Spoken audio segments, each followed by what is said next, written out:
Fill her up. You're listening to the Gas Digital Network. What do you want to do with your life? I want to talk.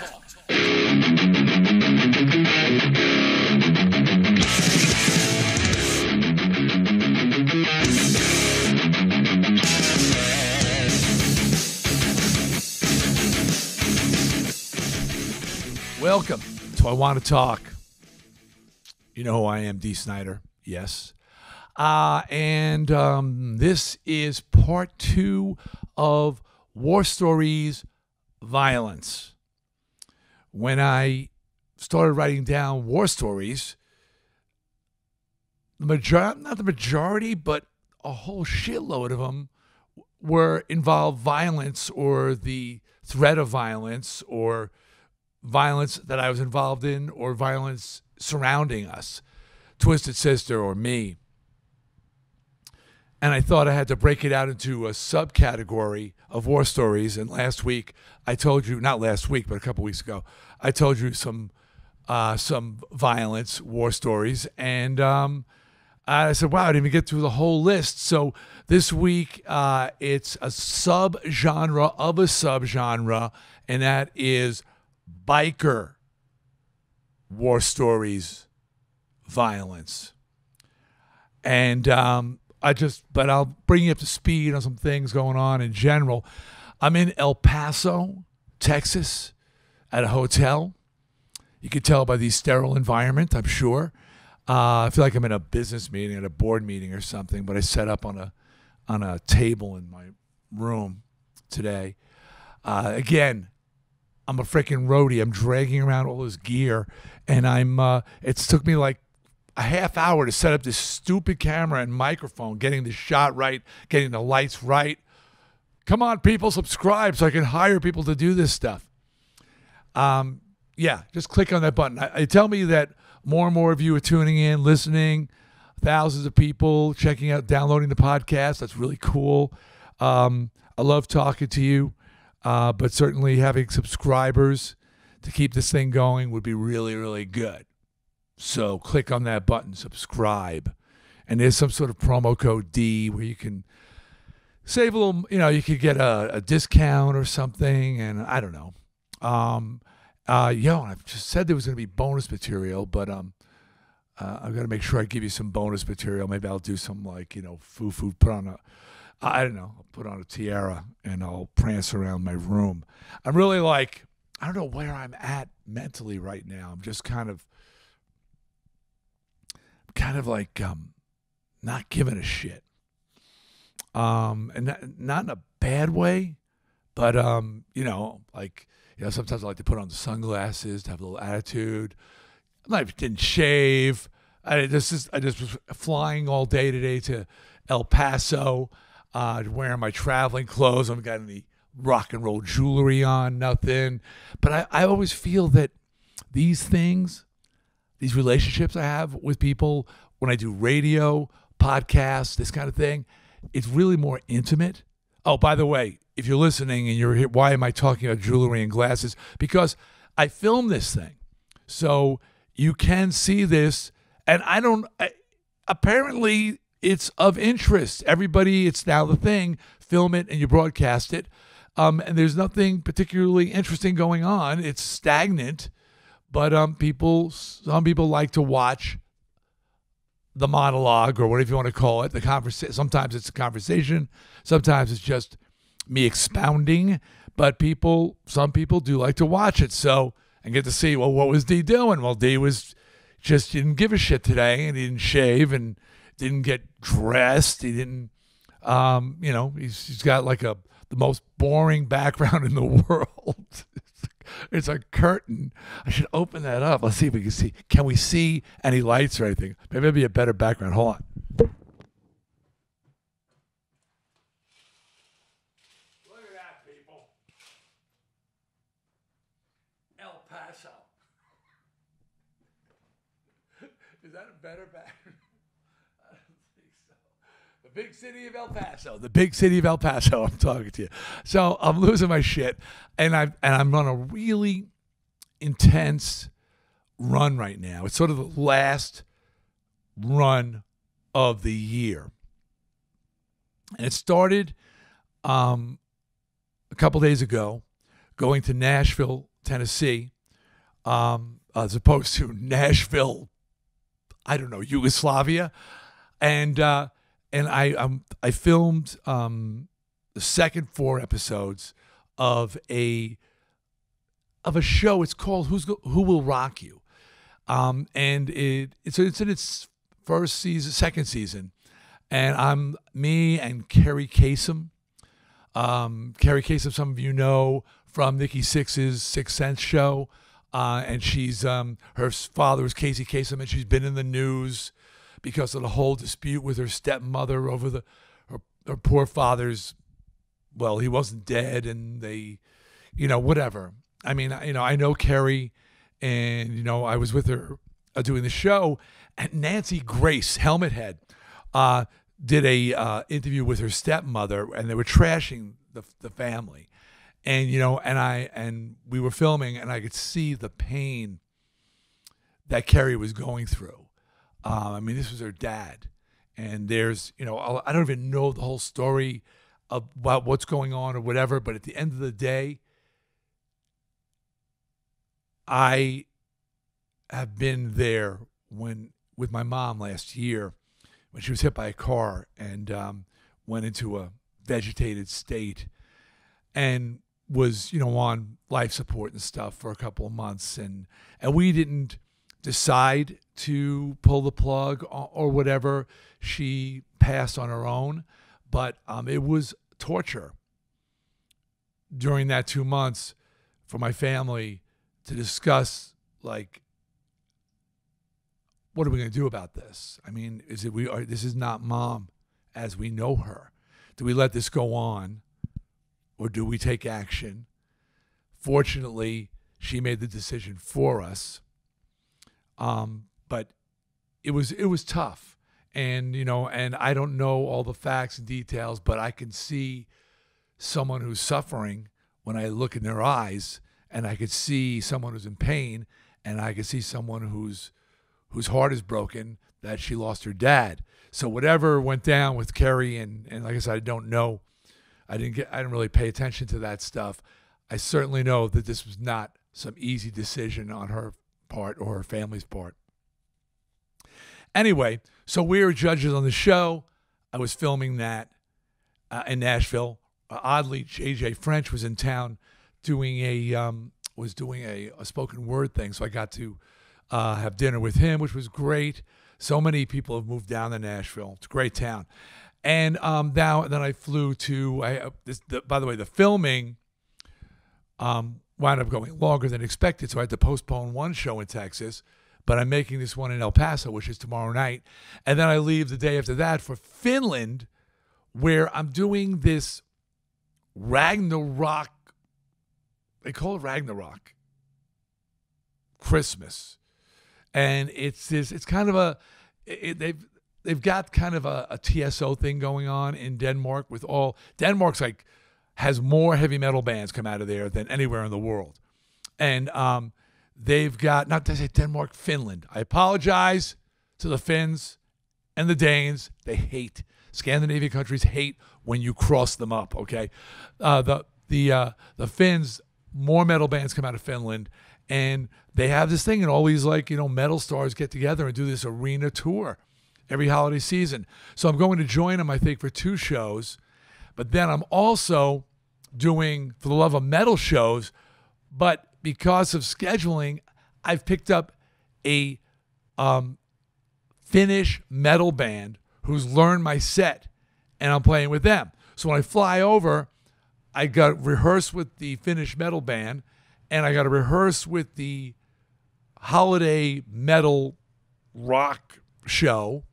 I'm singing a few songs because I'm doing shows with both of them over, I guess, a 10-day period that I'm over there. And some days I'm doing an arena event with the Ragnarok Christmas thing, and then I'm going to another venue afterwards to do a live show, a full concert. So it's going to be crazy. And this is and when I get back, I have like a 7-week break. And so as this thing was coming together and the schedule was getting insane, I was like going, oh man, this is going to be tough. But I kept saying to myself, all right, it's the end of the year. I take like 7 weeks off after that, get to go down to Belize and, stay at our house on the beach, holidays and all that stuff going on. I said, all right, I'm going to just, put my head down and just charge. Which is the right decision. But as a result, and I won't get into brutal details either on anything, but a little bit of family drama as well. I got completely stressed out. And I have stress from time to time, and I deal with it. I deal with my job. I do so many things.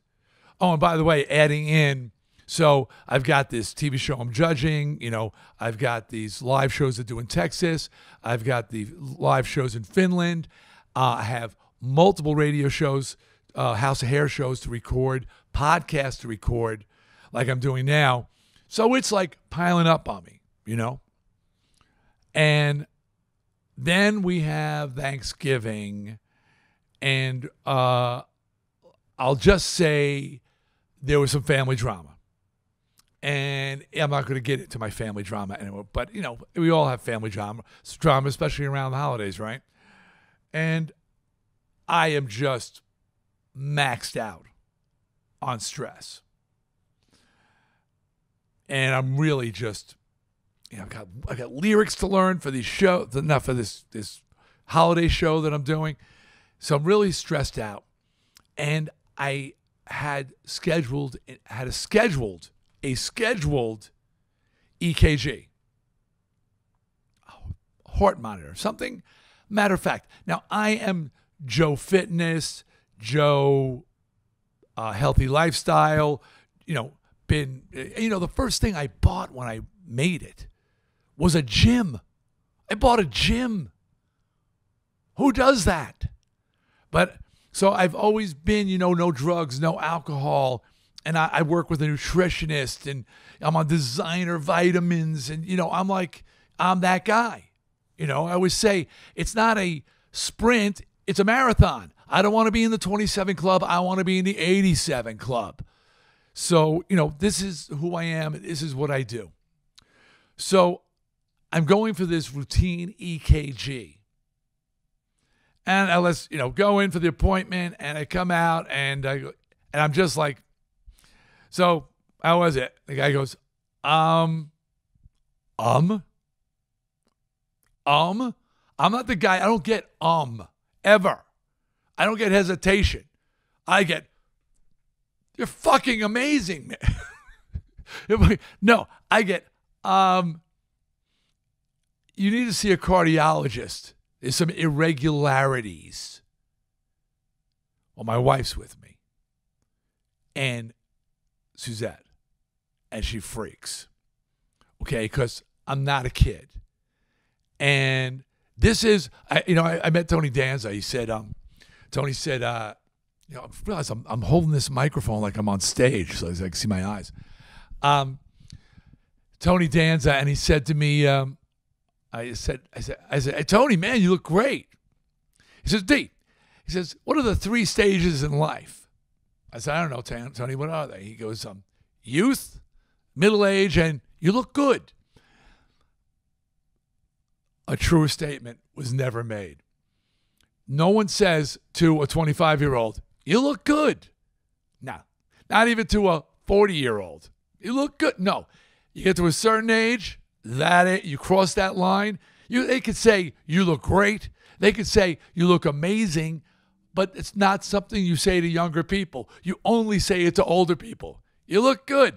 So you get to a certain age, and paranoia sets in. Well, I don't have paranoia at all until you get them say to you in a routine EKG, right? So Now, I'm leaving for Nashville the next day, and the word goes out. Suzette raises the red flag with everybody. And mind you, now I got to say, because I'm really stressed out, but I'm wondering, maybe it's not stress. Maybe is that something else?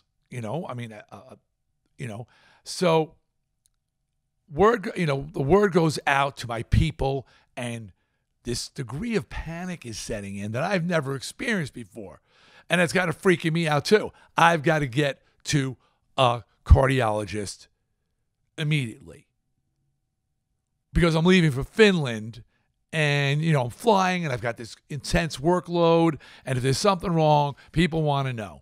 Now, mind you, my nutritionist, who's a medical doctor, and a couple other people say, they looked at the EKG and they're like, dude, this is like within the range of normal.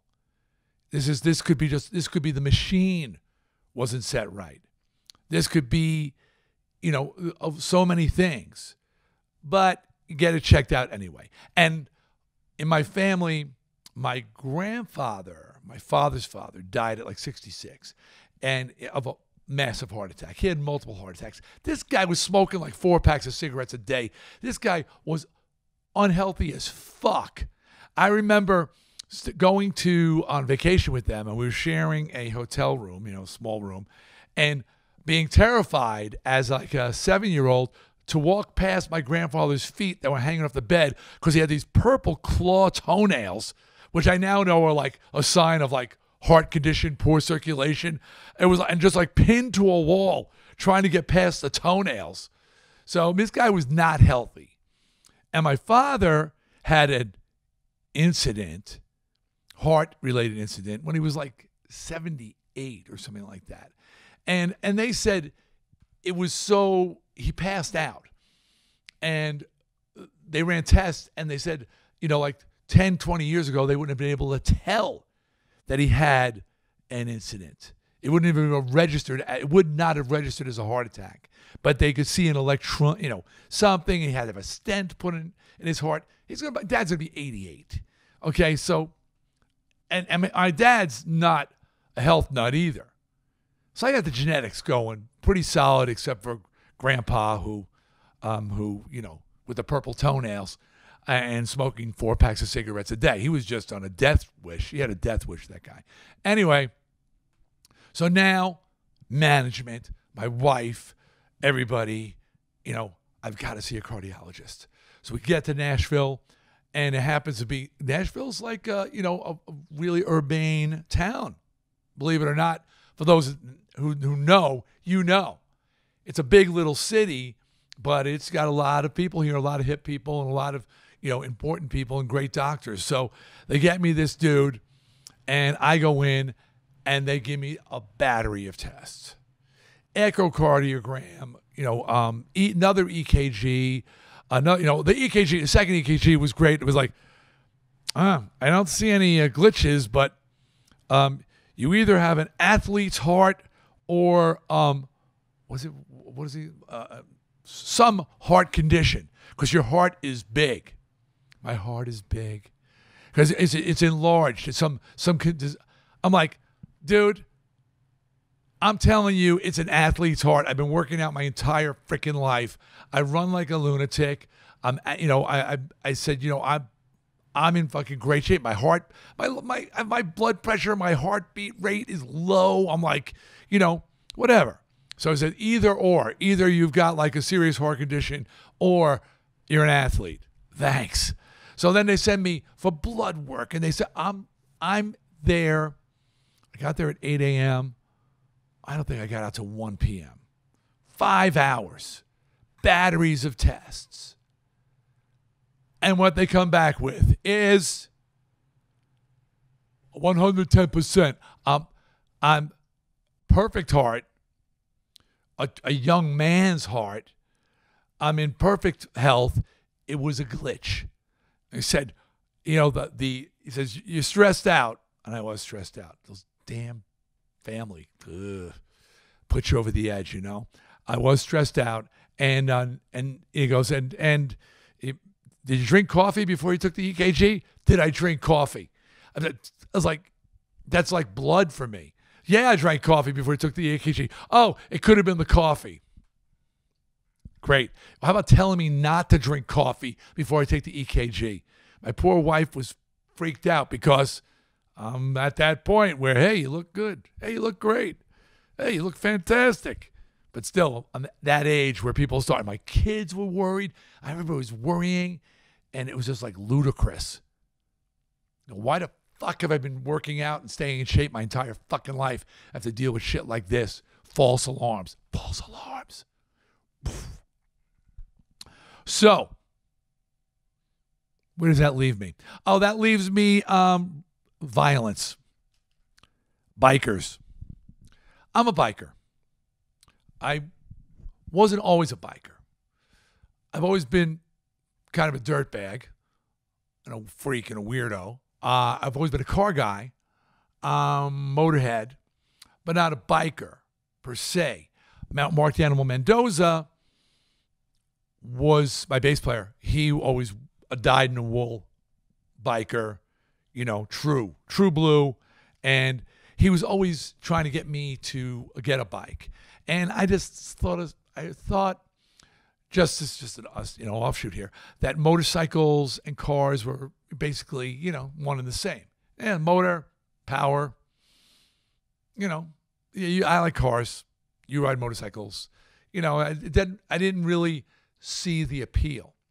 Finally, after Mendoza told me for years, I got a motorcycle, Indian Chief in 2000. Or 2000. Holy fuck. There are apples and oranges, Bear. It is not the same thing. Two great, wonderful cars and bikes are great, but they are different experiences. And I fell in love with motorcycle riding. And so now I am part of the motorcycle community as a rider and participant in so many other ways. But I've always, bikers in general have always been in my life, largely due to the environment that I worked in. And Twisted Sister and the environment I worked in and the music I played and Twisted Sister starting out played in a lot of little dive bars and clubs. And a lot of these things were frequented by the biker community. So, and oddly, you wouldn't think bikers would be attracted to a band like Twisted Sister, especially in the early days when we were wearing literally women's clothing. Literally. But I think, they knew you figured out pretty quickly we weren't gay. I remember, this is a pretty funny story. Early on, when Twisted just started out, word went out. There's this tranny band on Long Island. And a West Village gay magazine or newspaper, whatever, sent a reporter out to see us. And we heard he was there. And we did our thing. And, I'm all dolled up and I got my stockings on and whatever I'm wearing. We're borderline transvestites. I mean, we're pretty close. We do our set, and the guy comes backstage, the reporter, after the set, and he goes, "You're not gay." And I'm standing there in like a short top, tied off in the center with a pair of long gloves, high heel shoes, and stockings. And I said, "Why would you think we're gay?" Because I never saw myself as, it wasn't doing it to affect being gay. We were doing it for shock value. We were doing it for a reaction. I think that subconsciously I was doing it. I was looking for trouble, and I was finding it virtually every night. It was a chip on our shoulder and a half. You walk out like that, and literally anybody said anything derogatory, I said it before, I was in a fight. And, it was kind of, a fag. Well, and I'd be upset. They call me, who you calling a fag? Like, what are you going to call me? Macho? But I would take that as like, as a slap in the face. I don't know. I don't know what the fuck was going on with me. I clearly had problems. I feel much better now. I rock and roll cured me. I mean, help save my soul. Rock and roll saved my soul. But chip on my shoulder, getting in fights. And I think that in these bars we played where a lot of bikers frequented, they basically quickly came to like respect us because we didn't take shit from anybody. We were fucking fearless and we were clearly out of our minds. And those three things, don't take shit from anybody, fucking fearless, out of your mind, that fits a lot of the biker community. So they were like, we're down with Twisted Sister. So oddly, even our colors, we wore colors. You've seen the Twisted Sister jackets. They're biker vests. Twisted Sister with the logo in the middle. And I have a story to tell about that because that nearly led to a war with a biker gang, those jackets. But I'll tell that story in a minute. But, we viewed ourselves as being gang-like. We didn't walk around wearing the stockings and makeup on the street. That was like what we did on stage. And on the street, we were just dirtbags, So, the biker community was drawn to us, but as a result, there were incidences along the way. Many incidences, some involving us, some not involving us, and I'll lay a few out to you, a couple to them right now. So I remember, now I told you that when I started getting into, I got into a lot of fights doing security for Twisted Sister, and when I got injured one night when I invented stage diving, I'll tell you about that one, and we had to cancel shows. That's when the band hired security. And security is an interesting thing. We first hired the toughest people we knew. And the toughest people we knew weren't particularly big. What you will find is the toughest people are smaller. And they're the toughest because they've had to fight a lot. The big people don't get challenged a lot. For some reason, small people get challenged more. And our early body security were these smaller like guys, killers, but they were constantly getting in fights. So we wound up hiring the biggest people we could find. And at some point, our security, actually for quite a long time, were bikers. And Sal, Big Sal, they called him Big Sal. This guy was a house. The late Big Sal. Sal died of cancer. He was Special Forces Vietnam, semi-pro football player. He knew like black belt in like 3 different forms of karate, and he wrote poetry, beautiful fucking poetry. But he was like 6'7". He was a wall. They used to use Big Sal at a club bar in a famous bar called L'Amour's in Brooklyn, New York, as when moshing first broke out. Clubs in the beginning tried to stop it. He was the mosh breaker. Big Sal, this is the truth. This is how big he was. When a mosh broke out, slam dancing, moshing, or caught in a mosh, Big Sal would just walk out on the floor with his arms out, and he would just walk across the room and stop the mosh. He would just, with his arms and his huge body and his incredible power, he would stop the mosh. That's a big, scary motherfucker. And of course, Twisted Sister hired him immediately. He was our guy. And so we had him, and now Sal was an ex-Hell's Angel. Then we had Orca. Orca wasn't as big as Sal. Remember, Orca's a killer whale. He was named after a killer whale. So Orca and Big Sal, they were our guys. And Orca was a pledge for the Hells Angels. Okay? One night, we were playing a club, big club. This club held, I don't know, 1,000 to 2,000 people. It was called Hammerheads. And this was the glory days of Twisted Sister in the Long Island bar scene. And that's the amount of people would come. We had to have security. We had to have barricades. We had to be escorted in and out of buildings. We had a ravenous fan base. If you've seen We Are Twisted Fucking Sister, you see those fans talking about what it was like following Twisted Sister. We had a huge fan base. But word went out in the outlaw biker community that Twisted Sister had some Hells Angels working for him. I said Sal was a former Hells Angels. I don't know if Orca was a pledge. I think Orca was an associate. An 81 supporter, they call him, those who know. If you see 81 supporter, 81 stands for H, 8 stands for H, 1 stands for A. It's a subtle way of saying that you support the Hells Angels. You're an 81 supporter. So Orca may have been an 81 supporter.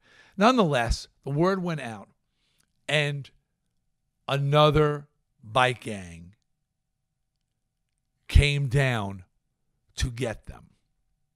So we find out that there's somebody spotted them, one biker from this other gang, and I'm gonna leave their name out of it because I don't want to get into the politics of it or whatever. And but it was the Hells Angels are the number one known gang, and some of the lesser known gangs, they're trying to make a name for themselves, and they're bad motherfuckers. But you'll find that number 2 and number 3 try harder. So the Angels, they don't have to. They have nothing to prove. They're the fucking Hells Angels, right? But some of these other gangs, they like to start more trouble because they're trying to make that name for themselves and prove themselves. So another gang, the call goes out. There are 2 Angels working for Twisted Sister, and about 35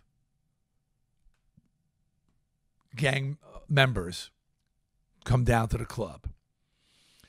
And we're backstage in between sets, and Sal and Orca come in. Big Sal and Orca. And Sal goes, listen, there's 35 blank club members out there. They came to get us. They're willing to have a war council with the band and us to make things peaceful. But hey, man, Sal, 35 badass motherfuckers out there. Sal, Big Sal, goes, but listen, man, don't worry about it. If you don't want to deal with it, we'll take care of it. And Orca's like, yeah, we'll take care of it. So I'm like, guys, you're our friends. We don't want you to have to fight 35 gang members. Well, war council? I'm wearing fucking pink spandex. So I said, we'll have a war council. So now, Twisted Sister in the back room, all dolled up. And this is going early days. Like I said, at a certain point, by the time we hit the big time, we were wearing, costumes. People could say, oh, they weren't really feminine. They were tattered. They were spandexy, but they weren't really, Suzette, somebody called me Raggedy Ann on acid, which I thought was a great description. So they were designed, Suzette was designing like post-apocalyptic type things. They weren't really feminine, truly feminine outfits. This is when we're wearing women's clothing. So I'm back there, with my face full of makeup and I like to, back in the day, I used to like the shorty tops. I tie them up here, give you a look like kimonos, particularly. I enjoyed the kimono. I feel much better now. And by the way, I look back on that. I think it was awesome. I see those pictures. I think, God, it was fucking crazy. But I view it in like the most positive way. Like, what sack? What balls? I'm so proud of young me for being so fucking defiant. Fuck you. Fuck everybody. I mean, not you personally, but I'm talking about the, just the world. Fuck the world. That's the biker thing. FTW. Yeah. The greatest line in a song ever written. Marilyn Manson, I wasn't born with enough middle fingers. What a great line. I wasn't born with enough middle fingers. Certainly I was not. I need at least 3 or 4 more.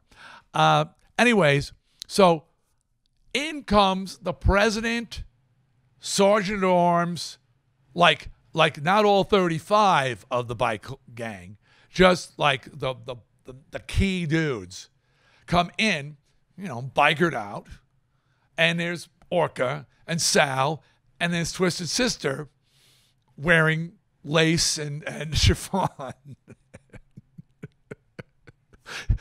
But I'm like, I'm not like even like thinking like, hey, what do you look like? I'm like, hey, we have the war council here.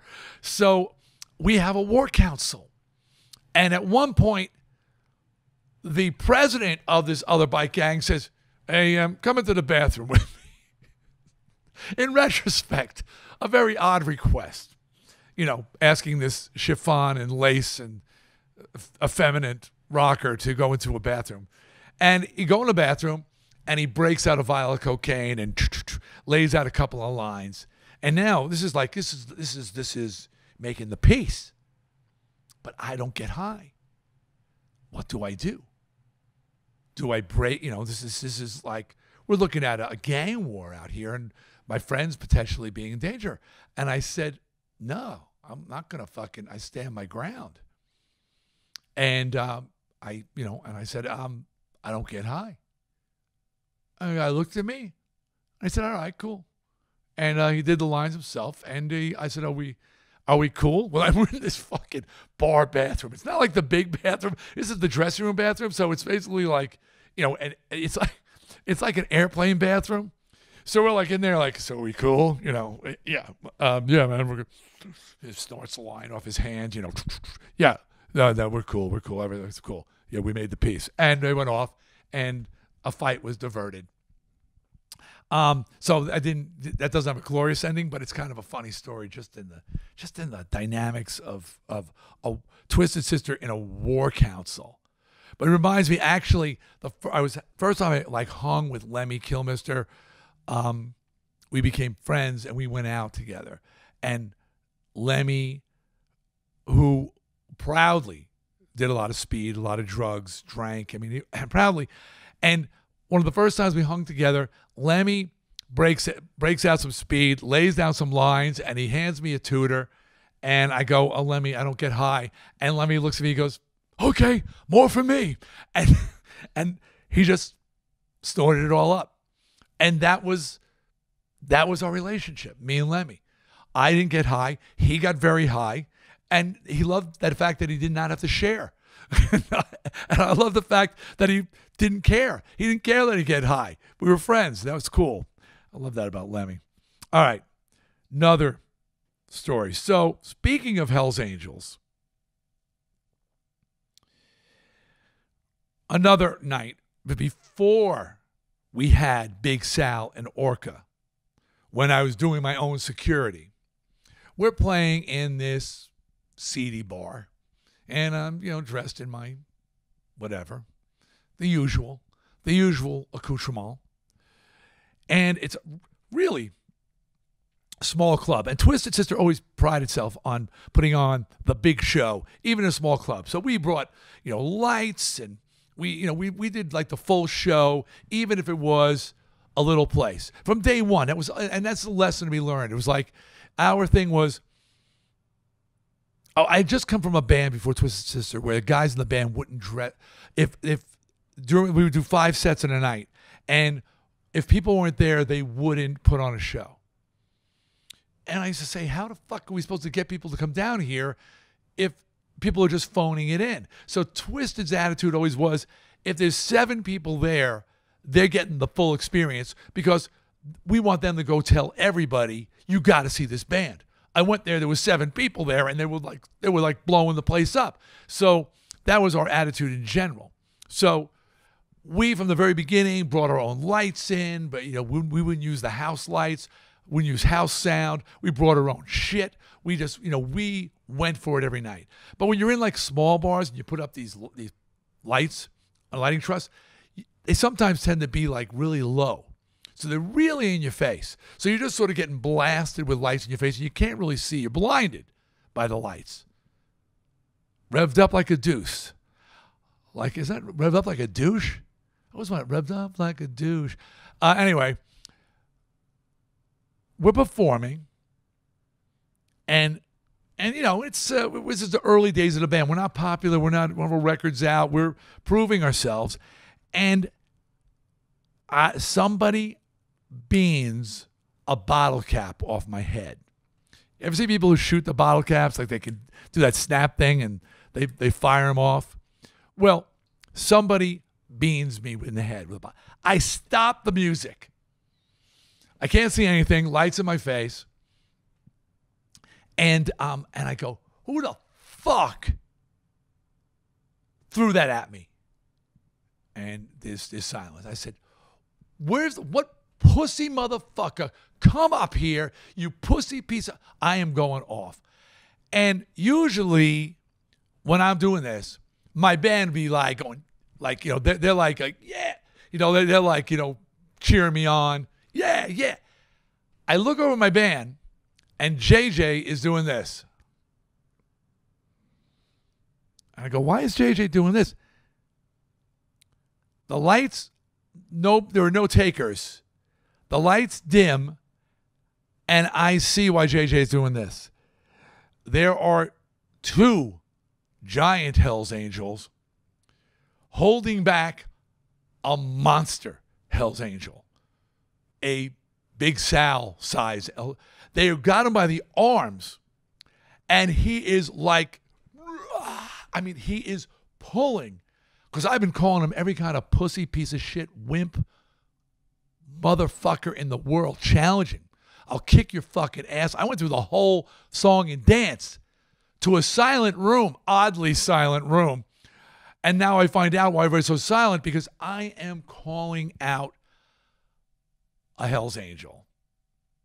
And as I said in part 1 of Violence, I'm tough. I ain't the toughest guy in the room. And I certainly wasn't tougher than that guy. So I see, okay, there's one cure for biker problems when you're a band. And if you don't know this problem, this cure, and you're in a band, pay very close attention. I turned to JJ and I said, play Born to Be Wild. Now, we had already played it like in our first set. But Jay said, we played it. And so Eddie goes, we played it already. I said, fucking play Born to Be Wild. And I turn around and I go, this one's for our biker brothers and sisters out there tonight. And we bam, bam, bam, bam, bam, going to Born to Be Wild. So meanwhile, gigantic Hell's Angel is just pulling, trying to come to the stage. And the song starts, and the 2 guys holding him like punch him in the arm, somehow get his attention, and they go like listen. And he's like, whoa! And they get in step. They are just rocking out. It is the cure-all to biker problems. Play Born to Be Wild. So we finish our set. That was our last set of the night. We're getting ready to, I'm walking off the stage, and suddenly I feel a vice on my right leg, just clamping on it. And I can't walk. And I turn and I look, and it is the giant Hell's Angel. And he says to me, now, mind you, we walk up the stage. There's been no call for another song or anything. There's nothing. This is like our fourth set of the night. He goes, play Born to Be Wild one more time. And the band is already off stage. And I'm like, encore? Who said encore? Somebody said, guys, come on back out here. The guys look around and go, what the fuck? Who's on encore? And then they see the Hell's Angel with his hand on my ankle, holding me on the stage. They go, oh, encore, encore. This one's for our bike. For the third time in one night, we played Born to Be Wild. I'll tell you, I would have played it another 3 times just to not get my ass beat by that guy. And that's how we got out of getting our asses kicked by that. After I called out unintentionally, I just want to say, I didn't realize that, I didn't realize I was calling out the Hells Angels. All right. Another war story. Now we get to, we're a big band. Okay. And we had a couple other incidences of note. So, one, we are playing in Sherwood, England, a home of the legendary Sherwood Forest, where the whole Robin Hood story is this actual place. There's a Sherwood Forest and everything. I think I need water for this. And we did a show there. And it was packed. This is You Can't Stop Rock and Roll days. So we don't have security yet. I'm back to doing my own security. But we're also in, like, we had to hit records in England. So now we're in, like, theaters. So, there's house security. But still, I'm in that mindset. And our tour manager comes in to the dressing room. And he said, listen, we got a problem. And I said, what's going on? He goes, there's a bike gang down here. They've seen the Twisted Sister colors. Our jackets, our cut-off denims with the Twisted Sister and the logo on it. And they are viewing you as a gang that's in their territory, and you're wearing your colors in their territory, and they're demanding you take off your colors when you leave the building. Well, I'm out of my fucking mind. And I'm not going to say their name because I'm not starting a war with these guys, and I'm going to call them stupid and idiots in a fucking minute. I'm like, are you fucking kidding me? I said, here's some things about the Twisted Sister biker colors, okay? And by the way, we had hours before you saw the. I remember there was a Bon Jovi album cover that looked like that. They got that from us. Black Label Society, they got that from us. The only people who didn't get it from us was the Dictators, and that was the band Mendoza was in before Twisted Sister, and he had the idea for the Dictators to have colors, and when he joined Twisted, we got, biker colors for ourselves. But here's some things about the Twisted Sister biker colors. First of all, our colors are black and pink. Pink. All right? So the letters for Twisted Sister were in pink thread.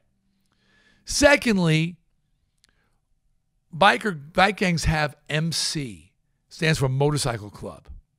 Okay? We, very specifically, not to be confused, put RB on our colors. Twisted Sister, RB.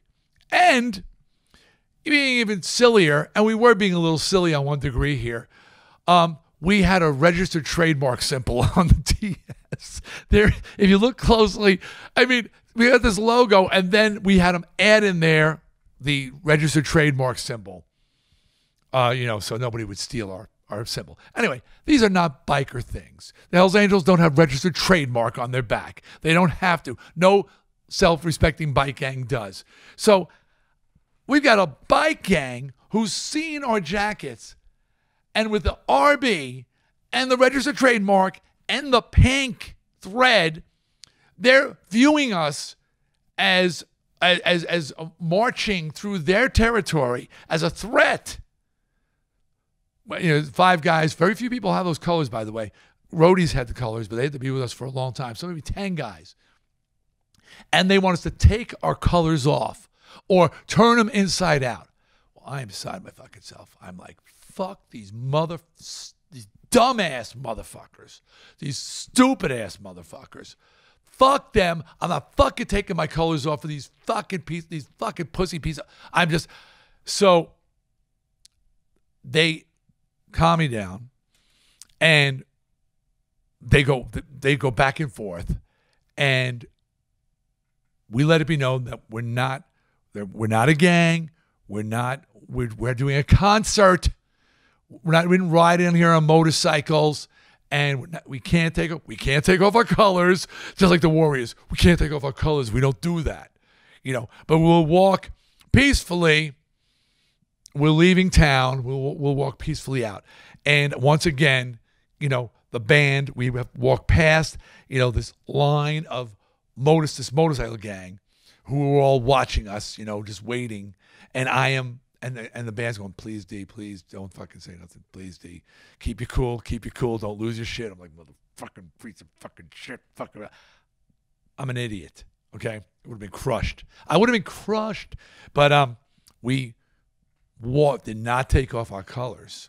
And we got in our van. We were probably in vans then. It wasn't even a tour bus. And we left town safely and successfully once again. Epilogue. We're at a Motorhead show at the Hammersmith Odeon, backstage, hanging out. And Motorhead had a big Hell's Angels following. Bikers in general, but Lemmy was tight with the Angels. Matter of fact, those of you who remember early days of Lemmy before he got his teeth fixed, he had always broken teeth. And that came from a drunken ass kicking by Big Vinny, president of the New York Hells Angels, who was visiting London. And Lemmy used to hang at the Hells Angels clubhouse. And Big Vinny came in, and Lemmy was just sitting on the couch late one night, and he just kicked the shit out of Lemmy for no reason. Broke all his front teeth. I mean, he fucked Lemmy up just for shits and giggles. Those broken teeth that Lemmy had for years, But be that as it may, we're backstage and we got our colors on, and the Angels are back there, and the president of the London Hells Angels is back there, and I'm back there, and I said, "Hey, I got a question for you." I said, we were in Sherwood Forest, and that bike gang, the blank, and he goes, before I finish, he goes, "The blank." He goes, "Oh God, they're a bunch of pussies." I said, "Yeah." Anyway, they wanted us to take off our colors because they thought we were warring through their territory. I said, "What do you think about these colors?" I turn around and I show him to the president of the London Hells Angels. He goes, "Nice pink." I felt about this big. I was like, "Thanks, man." I walked out of there feeling so emasculated because it was true. It was true. There weren't freaking they weren't a biker gang. Anyway, nice pink. So my last biker story, and I'm sure I'll remember others oh man, that bike. Well, they weren't really a bike club. They were biker black belts who came to a Twisted Sister 4th of July party when the band used to live together. I'll save that story for another time. But we are playing in, now I'm pretty sure it was Denmark. It's the Come Out and Play tour. And it's an arena show. We're a huge band. And we've got our own bodyguards at this point. And remember I told you about Vic, the big black guy, who was my personal bodyguard, and Big Sal, who I told you about, the mosh breaker. He's out on the road with us. Now he's also working for us. He's touring with us. Big Sal was so big that he couldn't sleep in a bunk. He had to have the back entire lounge for himself. And we were happy to give it to him. Big Sal. Anyway, so it's showtime, and we're getting ready to go on stage, and the Come Out and Play, we would each make an entrance. Each band member would make an entrance. So we're all out there, and each person gets, if you saw, Come Out and Play tour was pretty elaborate, pretty huge stage set. And each person made a very, very exciting entrance. First person I think it came out was Mendoza. And he came walking out from a junkyard. You know, the stage set Come Out and Play looked like a tenement city block. It was really cool. And so he came out from looked like a junkyard and a crowd, you know, and that was very dramatic, lights, everything. Then Eddie would come out from a candy store. There was a tenement, a junkyard, candy store. We had an elevated trestle for a train. His set was elaborate. And then JJ, the trunk on this burnt out car, there was a burnt out car on the stage, would pop open and JJ would climb out.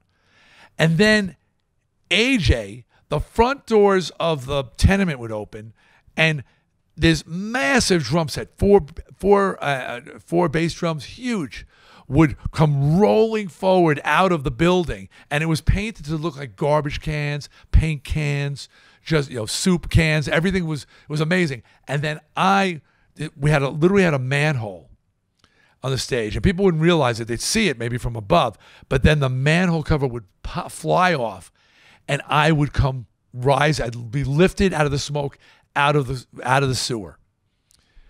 You can imagine it was really dramatic. It was an amazing opening for a show. So I'm the last one to go. So I'm backstage waiting for my entrance, and I could tell by the music, Mendoza goes out. No reaction.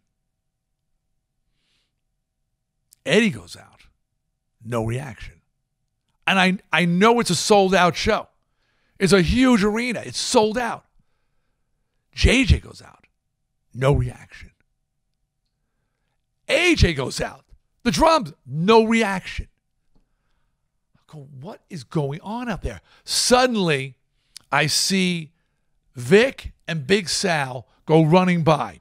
Vic has got a huge 2x4. Big Sal has got a pipe. And as I go by, I'm getting ready to make my entrance. Vic says, "Don't worry, boss. We got it under control." Now, let me tell you, that's not what you want to see just before you walk on stage. Your security running, armed. "Don't worry, boss. We got it under control." As it turned out, multiple bike gangs in Denmark had, unbeknownst to each other, decided to come to the show. And as they all arrive in mass, the entire bike clubs, talk about outlaw bike gangs, not like friendly clubs, not like the Hogs or, you know, or and so on. There's many, I'm talking about one percenters, you know, the outlaw clubs. As they arrive, they see their rivals there as well. And 5 different bike clubs showed up. And what did the house security do? They left. You know the red coats? They call them the red coats or whatever. They wear the jackets. I guess wisely, they just disappeared. When I came out of the manhole, hit the stage, it was a war. That's why there was no applause going on. That's why no cheers, because people were terrified for their lives. There were 5 motorcycle gangs having a battle. Also, Vic and Big Sal are out there defending ours, and my crew is in it. And we're playing, and the band played on. One thing we learned a long time ago, I remember we were in a club, packed club, and someone set off a military-grade smoke bomb. Twisted didn't miss a beat. You couldn't see in front. I couldn't see my microphone. Could not see my microphone. So, I mean, but we just kept playing until finally the smoke cleared and the audience stayed there too. We just kept rocking. Keep playing. Don't stop playing. You don't want Altamont on your hands. And if possible, play Born to Be Wild. But we didn't play Born to Be Wild because it was our opening song. And when the lights came up, I found out why Vic and Big Sal were armed and running out into the house. It was a war. We played on. Eventually the police arrived. Eventually things got calmed down. Eventually people were arrested. Eventually we finished the show. But that was another violent moment. And thankfully nobody was completely hurt. Nobody got hurt in that one. I tell you stories where people were hospitalized and things like that, so that's it for this week's show. I got other war stories, maybe things that are more funny. As a matter of fact, I'm going to tell another war story. Let me see. Oh, about a fight in that I had in Holland at the Paradiso Club. I'm going to tell that one for the people who are subscribing as a bonus. The rest of you guys, please subscribe, join the party, join the D Army, become a disciple. And I look forward to talking to you again next week. Next week, I think, who am I talking to next week? Oh, this is really interesting. You won't know a guy's name, the guy who he is, but he's an Army Ranger who suffered from PTSD and not wanting to be put on medication and trying to find a solution, discovered his mental health was saved through ayahuasca, something you may be hearing about or may have heard about, and he's now on a mission to help other PTSD vets with it. And it's a really interesting conversation, a great show. So check that one out next week on I Want to Talk. Till then, see ya.